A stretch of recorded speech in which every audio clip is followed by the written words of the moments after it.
অনেকে আমাদের রাজনৈতিক অরাজনৈতিক এই সমস্ত প্রশ্ন করছেন। আমাদের এই মিছিল অরাজনৈতিক নয়, আমাদের এই মিছিল ধর্ষণের রাজনীতির বিরুদ্ধে। এটা ক্লিয়ারলি বুঝে নিন। সবথেকে বড় রাজনীতি হচ্ছে ওই রাজনীতি যেখানে একটা ছেলেদের পুরুষদের মানসিকতাকে নর্মালাইজ করা হয় যে ধর্ষণ করা যায়। সেইটার এগেনস্টে সিস্টেমিক চেঞ্জ করে তুলুন সকলে মিলে, হোয়াট অ্যাবাউটারি না করে।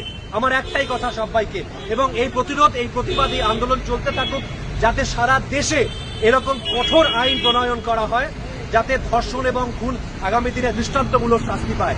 আরও একটি কথা বলতে চাই, গতকাল রাত্রে কয়েকটি নতুন প্রকল্প রাজ্য সরকার প্রণয়ন করার চেষ্টা করছেন বা তারা সকলের সামনে এনেছেন।